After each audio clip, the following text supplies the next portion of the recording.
Bienvenidos a las rutas de observación de aves Caminando mi espacio.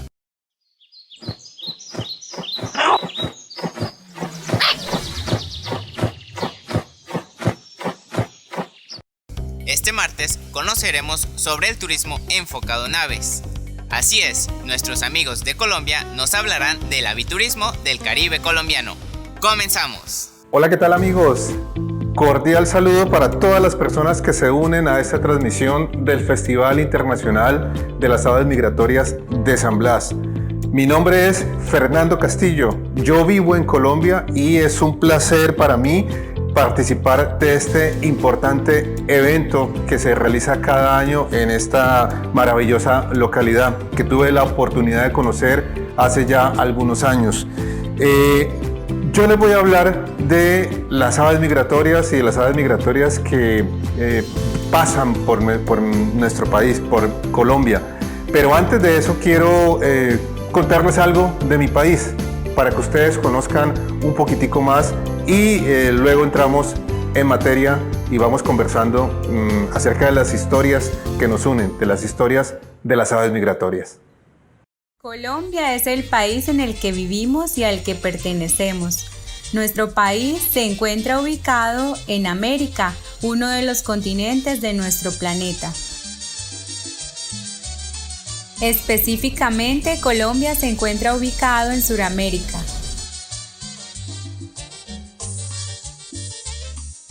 Colombia limita con dos océanos, el Océano Atlántico y el Océano Pacífico.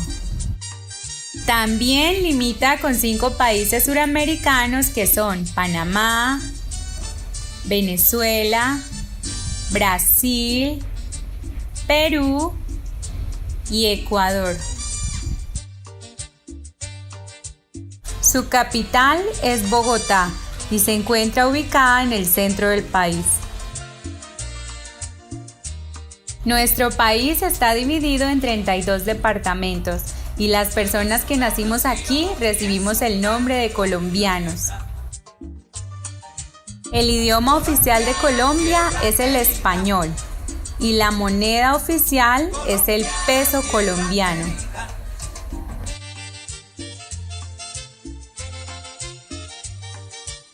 Colombia también es reconocido por la importante biodiversidad que tiene, es decir, la cantidad de plantas y animales que se pueden encontrar, que se pueden conseguir aquí en nuestro territorio. Dentro de esas plantas, de esos animales, un grupo importante son las aves. En total se han registrado cerca de 2.000 especies diferentes de aves aquí en Colombia, y de esas cerca de 2.000 especies, 257 son aves migratorias. Las aves migratorias son aquellas que se desplazan regularmente, que tienen unos movimientos y que esos movimientos están supeditados a ciertas situaciones y ciertas adaptaciones que han desarrollado con el tiempo. De eso trata la historia que les voy a contar, de eso es lo que vamos a hablar en los siguientes minutos, de las aves migratorias. Muy bien, entonces esta historia comienza diciéndoles que Colombia, mi país, se le llama Colombia el país de las aves. La razón es que aquí se han identificado más de 1.900 especies y es el país donde más especies de aves se han identificado. Y pues Colombia no tiene un territorio tan grande como Argentina, Brasil, Canadá o Estados Unidos. Entonces por eso Colombia se le llama el país de las aves, y dentro de esas casi 2.000 especies de aves que hay, 257 son especies de aves migratorias. Y lo que vamos a ver es qué es una ave migratoria, qué es la migración. Entonces la migración básicamente es el movimiento periódico que hace una población. ¿Listo? En este caso pues las aves. Ese movimiento no es una cosa intempestiva o aleatoria, sino que es predecible. Cuando hablamos de periódico es que es predecible, que podemos más o menos saber en qué fecha se va a dar ese movimiento. ¿Listo? La otra característica es que tiene una dirección definida, no es una cosa hacia cualquier parte, sino que hay una dirección, y eso lo vamos a ver más adelante. En este caso vamos a hablar de las especies que se mueven del norte hacia el sur y luego del sur hacia el norte. Entonces hay una dirección definida y eso también es otra característica de la migración. La otra característica es que involucra a toda la población. Recordemos que una población son los individuos de una misma especie que ocupan un área geográfica determinada. Entonces por eso nosotros hablamos de la población de México, de Colombia, de Honduras, porque son las personas que viven en esa área determinada que es el país. Entonces, para que sea migración, ese movimiento tiene que ser de toda la población, no solamente de algunos individuos. Y la otra característica es que la migración implica una preparación para el viaje, un viaje que es exigente, que es desgastante, que tiene peligros. Entonces estas especies hacen algunos ajustes fisiológicos y anatómicos y de conducta, como por ejemplo que cambian de plumaje y adoptan un plumaje menos vistoso. Otras comen muchísimo antes de empezar el viaje, pero durante el viaje no comen. Otras vuelan durante mucho tiempo y casi que no paran durante el viaje migratorio. Y la migración no es algo exclusivo de las aves. Aquí vemos algunas imágenes de cebras y ñus en el África, en la sabana africana. Estas especies hacen una migración a través de este paisaje. Aquí vemos a la mariposa monarca tan querida y tan popular en México y en Norteamérica, que también migra, y vemos una ballena yubarta o un par de ballenas yubarta que pues nosotros tenemos una población que llega hasta nuestro Pacífico colombiano todos los años. Entonces, ejemplos de especies migratorias. Y ahí digamos que en esencia hay dos tipos de migración, una local y una latitudinal. La local implica unas distancias, unos desplazamientos de menor magnitud, más pequeños, desplazamientos menores, por eso es local. La latitudinal, por el contrario, involucra unos movimientos muy grandes de miles de kilómetros en la mayoría de los casos, y involucra a varios países, a veces varios continentes. Y la migración latitudinal puede ser o boreal o austral. ¿Qué es boreal y qué es austral? Si ustedes recuerdan su clase de geografía, el planeta Tierra lo podemos dividir en el hemisferio norte y el hemisferio sur. Cierto que lo divide el Ecuador, la línea imaginaria del Ecuador. Entonces todo lo que está en el hemisferio norte decimos que es boreal. ¿Listo? Y acuérdense de la aurora boreal, por eso se le llama aurora boreal, porque está en el norte. Y todo lo que está hacia el sur de la línea del Ecuador decimos que es austral. ¿Listo? Entonces a eso hace alusión estas dos palabras de tipos de migración austral o boreal, que está hablando de la que se da en el hemisferio norte y la que se da en el hemisferio sur.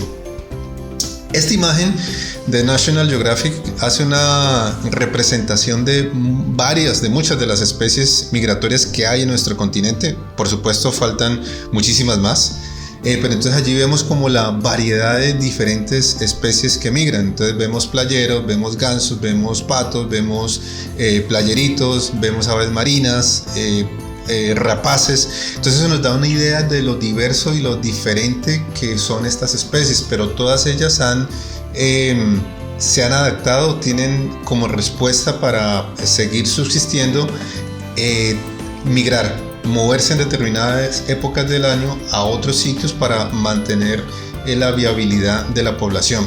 Entonces aquí lo que hablábamos ya, que las especies boreales son las que se reproducen al norte del trópico de Cáncer, que es otra línea imaginaria. Entonces las especies que se reproducen allá hablamos que son migratorias boreales, y las migratorias australes son las que se reproducen al sur del trópico de Capricornio, que es otra línea imaginaria. El trópico de Cáncer está más o menos por aquí y el trópico de Capricornio está más o menos por acá. ¿Listo? Entonces esto de la migración básicamente tiene que ver con las estaciones del año.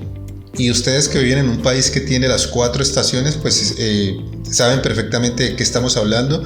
Digo esto porque en mi país, Colombia, solamente tenemos temporada de lluvias y temporada seca. No tenemos las 4 estaciones. Pero ustedes sí saben, y saben que tienen que adaptarse a las diferentes condiciones climáticas que la temporada del año les pone.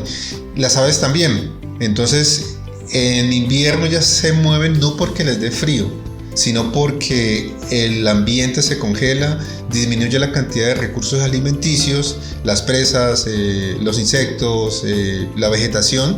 Entonces no hay suficiente alimento, no hay suficiente refugio para todas las cantidades de aves que hay. Entonces la estrategia que ellas han perfeccionado es moverse, a volar a unos sitios donde sí las condiciones son mejores y ellas pueden mantenerse allá, y cuando otra vez cambie la temporada o termine la temporada de invierno y llegue la primavera y el verano, entonces ellas puedan regresar a reproducirse a esos sitios. Vamos a ver un ejemplo muy concreto. Este es un ejemplo real. Este pajarito que ven aquí es un playero en la Bartramia longicauda, en inglés es Upland Sandpiper, y resulta que en los meses entre abril y julio, que es el verano boreal, o sea, acuérdense, el verano en el hemisferio norte, este pajarito se está reproduciendo y estas imágenes muestran eso. Entonces él aquí está haciendo un despliegue llamando la atención pues de pareja, aquí ya está en pareja reproduciéndose, aquí están los huevitos y este es un pollo de esta especie. Resulta que todo eso lo hacen por acá en Kansas. ¿Listo? Acá en Kansas a varios de estos animalitos les pusieron unos transmisores satelitales para ver cómo se movían y determinar las fechas en que iban pasando por los diferentes países. Entonces esto lo hicieron ellos en Kansas, en Estados Unidos, y varios de estos animalitos que fueron marcados llegaron hasta acá, hasta mi país, hasta Colombia. Este es un paisaje cercano a la ciudad donde yo vivo, que son cultivos y pastizales, y estos pajaritos llegaron allí luego de volar 4.500 kilómetros desde Kansas hasta acá, hasta Colombia, listo, hasta el Valle del Cauca. En el tiempo que ellos estuvieron acá estábamos en época de lluvia, y eso lo que hace es que este paisaje esté inundado y haya mucho insecto y muchas presas pequeñas de las que ellos se alimentan. Entonces ellos estuvieron aquí más o menos 5 semanas mientras comían y se reponían de ese viaje de 4.500 kilómetros, pero siguieron para ¿dónde? Más hacia el sur. Llegaron al Uruguay, que es este país que está acá, y en Uruguay estuvieron desde el 7 de noviembre hasta el 22 de marzo pues, del año siguiente. En esa época coincidía que en el hemisferio sur estaba en la primavera austral. Ustedes saben que en la primavera hay una abundancia de insectos y de recursos, y es cierto, y ese es el sitio donde ellos iban. Básicamente ellos pasan más tiempo allá porque es el sitio donde más recursos hay y donde pueden estar más tranquilos. Desde Colombia hasta Uruguay pues volaron 4.000 kilómetros y se quedaron ahí en las pampas, que son este paisaje que ustedes ven ahí. Entonces ellas siempre están asociados a los pastizales, a los ambientes así de sabanas, ¿cierto? Y digamos que allí es donde ellas prefieren estar. Trabajando entre mucha gente, científicos, observadores de aves, pajareros, estudiantes de muchos países, y durante mucho tiempo se ha podido construir un mapa como este, que tiene una animación y que básicamente lo que nos muestra son los movimientos de varias especies migratorias a lo largo del año. Entonces ustedes aquí pueden ver que se va moviendo, va cambiando la fecha, ¿cierto? Y van cambiando también la posición y el color de estas bolitas. Entonces estas bolitas representan especies migratorias y el color lo que representa es la época del año. Entonces aquí en este momento, por ejemplo, ellos se están moviendo hacia el norte y llegan acá a las zonas de reproducción, y en verde corresponde al mes de junio, julio. Luego empiezan a comer y hacia septiembre, octubre van llegando a muchos países de acá de Sudamérica y Centroamérica, y en diciembre se quedan allí, y en enero vuelven empieza como el retorno a los sitios de anidamiento y de reproducción acá en el norte, y eso es un ciclo. O sea, esto sucede todos los años, todo el tiempo, y esto se ha podido construir con la participación y el aporte de mucha gente. Entonces el mensaje que nos dejan las aves migratorias es que ellas, su casa, su hábitat es todo el continente. ellas se reproducen en un sitio, descansan en otros y van a comer a otros sitios y no tienen fronteras, no conocen fronteras. Y ese es el mensaje central que queremos dejar con esta conversación acerca de las aves migratorias, y es que ellas nos unen, su casa es todo el continente, y digamos que debe ser el pensamiento que nosotros como humanos debemos tener, que nuestra casa es todo el continente, todo el planeta, y tenemos que estar conectados con ese planeta porque otras especies dependen de los sitios que nosotros usamos y de la salud de esos ecosistemas depende la subsistencia de muchas especies. Y digamos que el mensaje que nos dejan las aves migratorias es un mensaje de unión, de conectarnos, de estar trabajando juntos y de poder ver nuestra casa como todo el continente y como todo el planeta, sin fronteras. Gracias por la invitación nuevamente de participar en este interesante y lindo festival. Ojalá que pronto nos podamos encontrar y podamos seguir compartiendo historias de vida, historias de las aves migratorias y las historias de la gente que nos unen. Entonces, chao, chao, nos encontramos en otra oportunidad. Agradecemos a nuestros amigos de Colombia por enseñarnos sobre este tema. No olviden seguir toda la programación del Festival Internacional de Aves Migratorias de San Blas. ¡Nos vemos!